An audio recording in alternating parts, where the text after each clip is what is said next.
This is Andy Purewal for Boxing Social, and I'm delighted to be joined by the newly retired George Groves. George, how you doing? I'm good, thank you. Real good. It's good to hear. Obviously, you're down here today for the anti-Joshua Jerome Miller press conference. A lot more tame this week than what it was last week in New York, but what did you make of it? Yeah, well, Miller a lot more relaxed. He's at ease. He knows, he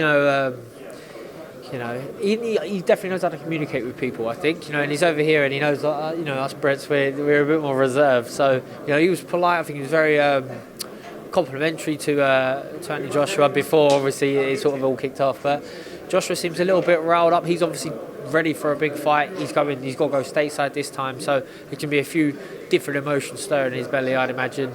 And he definitely wants to go out there and prove a point. So I think only makes for a great fight. Is this the most frustrated or riled up that you think you've seen AJ during his career so far? Maybe, yeah. From the bits that I've seen, he's usually very mild-mannered. He's PC as such, because there's no foul language. But he's swearing now. Maybe it's a new tactic, new ploy. Or maybe he's just changed as a person. He's older now, and this is just how he wants to, get his point across. So. Usually when there's a difference in fighters, it can be a benefit or a hindrance.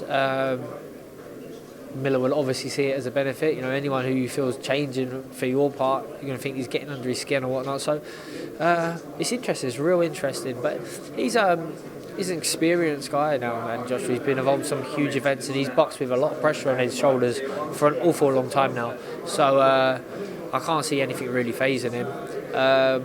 He's got the new challenge of sort of carrying the DAZN platform, going to the States, fighting away from home. It's all stuff for him to contend with, but he's got a perfect record. You can't say that he's ever had any fault yet. So as long as he switched on, he's still, he's certainly the favourite. We'll see how it goes. Over in the States last week, Jarrell said that he thinks that AJ has been doping from the beginning of his career, especially when he turned over from amateur to professional, and he gets certain exemptions because of therapeutic massages and whatnot. What do you make of those allegations that Jarrell feels that AJ has been doping through his career? If you've never tested positive for performance-enhancing drugs, then that claim is hearsay. I'm sure Joshua's been tested. You have to sign up for certain organisations to be tested, like VADA, and I think they were arguing over that because Joshua wouldn't sign up or hasn't signed up, but has done since. So now he's on the system. He'll have to be tested. I'm sure there are. If you got some clever people around you, I'm sure you can find some sort of loophole and stuff like that. And it's coming out more and more as time goes on that people are sort of taking advantage of loopholes in the system, but I couldn't for a second. I don't know enough about the situation, not their situation or any situation. It'd be extremely sad. It's always sad when boxers test positive because it's not just performance enhancing for their own sake. It's people's health and welfare is at stake during a fight. So you're not in a race where you beat the guy next to you and you might rob him of earning a living. You can seriously hurt someone in this sport if you're at an unfair disadvantage because you're taking stuff you shouldn't. But until someone's found guilty, then that's that. So clean sport. It has to be a clean sport. AJ is a heavy favourite for the fight. Do you feel Jarrell's best chance on trying to win is to get underneath his skin and try and rile him up as he has done to maybe make him lose his focus during their fight? Well, yeah, I mean, that's the same in any fight. If you can get under your opponent's skin or you can put them off their game or you can make them conform to something that you want them to do, then you're going to have an advantage. The form is with Joshua, many things are in his advantage, so he is the favourite. So yeah, if Miller gets under his skin and it works into his advantage, that is an advantage. Who knows? These big guys, you've got to step up to the plate and perform. So anything can happen in this sport. We know that by now. I believe this will be Joshua's hardest fight to date. Maybe not technically, but with everything that's going to be involved, and his runner form of late, and then going to the States, fighting a naturally really big man, still the favourite, but I think this will be the hardest fight to date. So how do you see the fight going as it progresses, as the rounds go on? How do you see it unfolding?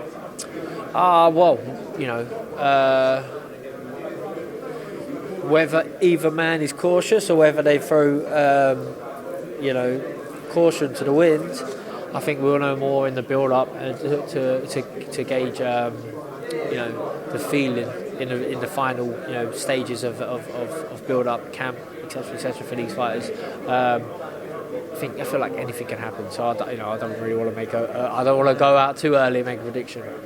Outside of Jarrell Miller, do you think there's no other fight which Anthony could have had, obviously, except for Wilder and Fury, at this stage of the year? Do you think this was the best fight that he could have had made? Yeah, definitely. It's a huge fight. Joshua's made clear his intentions that he wanted to go to the States. If you're going to go to the States, you fight, a ranked, unbeaten heavyweight American. That's what he's got here. Big Baby Miller, he can sell a fight. He speaks well. He's had a great run of form. He's been busy. Perfect fight for Joshua in terms of building his profile in the States. The Fury fight wasn't going to get made.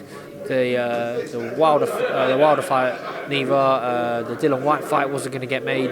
So this was his only logical step. But it's a great fight for him. It's a fight he's obviously going to sink his teeth into. He's fit and healthy. There's going to be a big splash about it. Works well for Eddie Hearn and everyone else involved. So, it's something to get excited about. Last week we saw Tyson Fury sign a deal with ESPN Plus and Top Rank. Obviously with Deontay Wilder with Showtime and PBC, AJ with Matchroom and DAZN and Sky. Do you think the politics of boxing are basically going to make it near or close to impossible to try and make a fight between those three heavyweights? Maybe. I mean, you'd love to see that happen, but no doubt it will get stringed out for a substantial amount of time before we see those fights happen, because they're tied into different networks, and neither network's going to want to sort of bow out or bowl over, especially now DAZN is a subscription channel, so it's not, you can't really have a HBO and a Showtime pay-per-view platform where you literally just pick who you want to pick. With a subscription channel, totally different idea, different market.